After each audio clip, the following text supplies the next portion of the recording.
All right, old school NBA fans and self-researched NBA facts. I got another video for you. Thanks to the guy who commented on my shirt. Yeah, I got that actually at Star Wars Celebration in Orlando, maybe like 2012, something like that. Yeah, it was kind of a one of a kind. I never saw one like that before and still haven't. So yeah, much respect for that. Again, thanks to anybody who watches my videos, subscribes to my channel. I really appreciate it. Love you guys' comments. A lot of you guys are very knowledgeable. I see there's some detractors seeping in here. You know, I just never gonna understand it. You know, like I've said before in other videos, as soon as I read the title and it's just some shit that I know I'm not gonna agree with and I'm not gonna like, I'm not gonna click on it. What's the point? I'm just gonna be like, this is nuts. This is stupid. I don't agree with it. Why do you? I call you guys comment cowards because that's really all you are. You're cowards. You know, you just love to stir the pot and be the contrarian. Wow, man, just losers, just straight losers. You want to have a debate about something, that's fine. But when you purposely go on a channel to try to contradict and take the contrary point of view, I mean, I just think you're a loser, plain and simple. You know, just scouring the frickin' YouTube looking for stuff that, you know, you're going to go in and make some comment and try to get people going like, golly, I never seen anything like it. Anyway, in this video here, it's kind of inspired by what some other idiots said. I'm going to talk about longevity a little bit. And this is the one thing that the LeBron people hang their hat on, why they say he's the GOAT. Because of the longevity, because he has been playing at, I don't even know what they mean by that. They mean he's playing at an all NBA level, he's averaging a certain amount of points, making the playoffs still. I don't know what exactly anybody's saying, but there have been people that have played at a high level before, at 39, 38, even 40 years old. This isn't the only time. I mean, Karl Malone was playing at a very high level. I think he was still getting 18, 19 points a game at 39 years old in a very, you know, in a lot slower pace, more defensive era where it was a lot harder to score. You know, I know Michael Jordan finished 13th in MVP. He averaged 22.6, I think it was, or 22.9, something like that at 39 years old. And he had a major knee injury. In fact, I think he was at over 25 points a game before the knee injury. So this isn't something exclusive to LeBron James. I think what really sticks in LeBron people's craw is the fact that Michael Jordan retired twice. They call it quitting, whatever you want to call it. And he still did more in his 30s than LeBron James has done. And he missed his age 31 season, his most of his age 32 season. It would have been age 36, 37, and 38. So he missed almost half his 30s and still got more done than LeBron. I mean, I can see why it sticks in your craw. But just because he played all the way through, you know, with putting up some offensive numbers, not that impressive in my mind. It never really amounted to much. So in this video specifically, I'm looking at those 14 players I always use: Kobe, Shaq, Curry, LeBron, Duncan, Hakeem, Bird, Magic, Kareem, Durant, Oscar, Wilt, Russell, and MJ, and taking a look at what they did in their 30s. Let's take a look. Now, Curry and Durant are nowhere near my top 10. There's just people that think that are out there. And I don't. Yeah, I don't even know where they get this stuff from, but I always put them in there to compare, just to show, I don't think so. So, in their 30s, and what I did is, if you ended the season and you were age 30, I didn't count that because you were, partially played the year still in your 20s. But what I counted was when you started the year, if you were in your 30s, that's what I counted. So, Steph Curry, he's 36. So he's had 6 years or whatever in the league in his 30s. He's got 1 championship and 1 Finals MVP. No MVPs, no all defenses. Kevin Durant, no rings, no Finals MVPs, no MVPs, no all defenses. Shaq, 1 championship, no Finals MVPs, no MVPs, 1 second team all defense.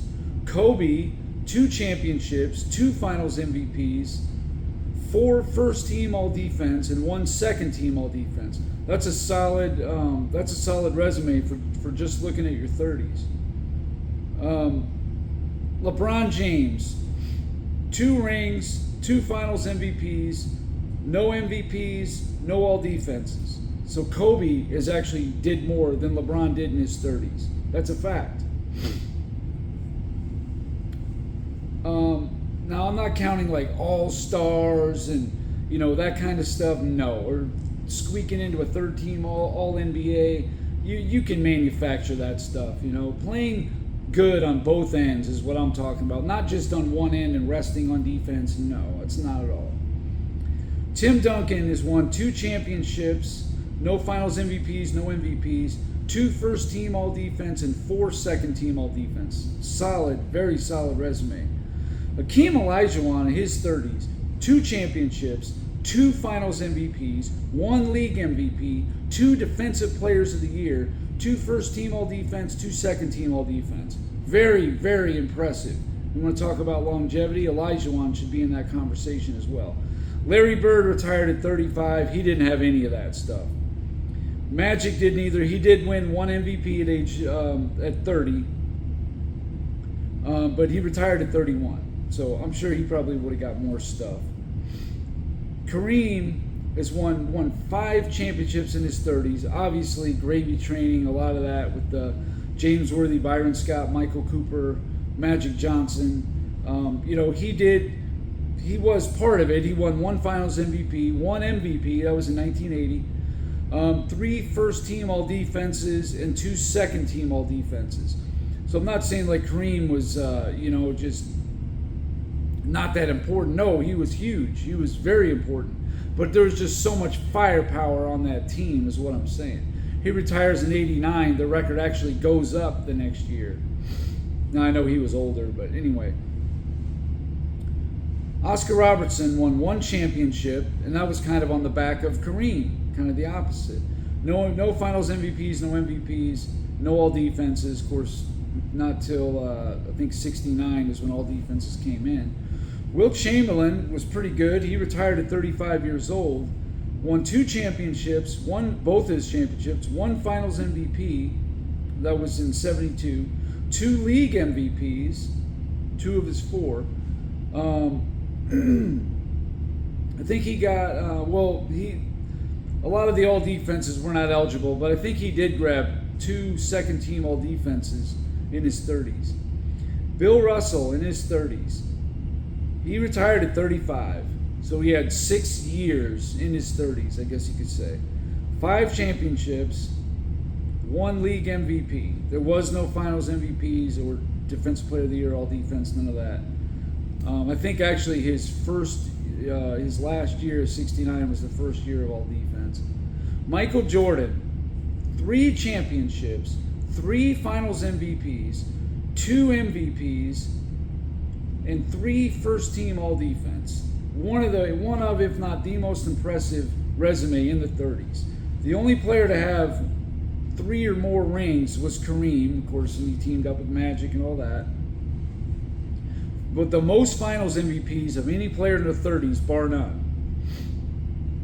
League MVPs, him and Wilt with 2 in their 30s. All defensive first teams, he had 3. Kareem also had 3. Kobe had 4. But again, Kareem played 10 years in his 30s. Kobe played 8 years in his 30s. And Jordan was, had almost as much. So, again, if you're a LeBron fan, I don't know where the longevity stuff comes from. I got another longevity bit probably coming, later on or whatever. But one thing, too, is, you gotta ask yourself, what do you mean by longevity? This is very subjective. Like I said, you mean playing at a level at age 39 or 40, squeaking in playoffs, squeaking in, an all NBA team, averaging a certain amount of points? What do we mean when we say longevity? For like 20 years? What about somebody who was at a scoring title level for a decade? That's only been done by Michael Jordan. His first scoring title was in 1987, and his last one was in 98. 11-year span between his first and his last. So we had 11 years worth of scoring title level basketball. All defense. His first was in 1988, first team. His last was in 1998. That's 10 years worth of first team all defense level play.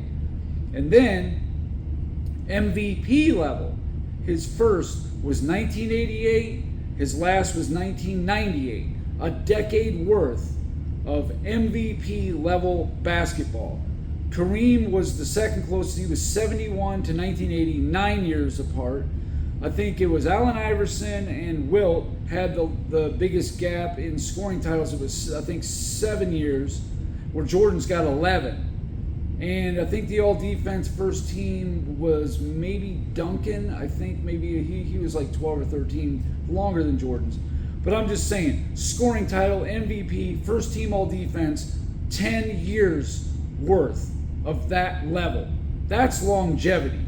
No, there's no player in NBA history that has accomplished that level. Now, again, if you think 20 years of third-team NBA, all-NBA and whatever, 25 points a game, or all-stars doing all that, great, that's up to you. But I think somebody that can maintain the highest level in the NBA for a decade is more impressive. That's just my opinion. Because you can always manufacture getting this stuff by not playing defense, by, the coach taking you out certain times, getting garbage points to try to up your averages. You can manufacture that. You ain't manufacturing a decade worth of MVP level basketball. That's not going to be able to be manufactured. Or scoring title level. It's just not possible. Or all defense. That's just not going to happen. But anyway, that's it for this video. I just wanted to put this out here. It's just more junk these people like to spew. I guess I'd be embarrassed too if the guy that I'm going for is the greatest of all time, which is a laughable joke, but he played 10 years in his 30s, and he doesn't have anywhere near as good as a resume as a guy who played half of that in his 30s. I mean, yeah, I can see why that'd be embarrassing. So anyway, that's it, and thanks for watching.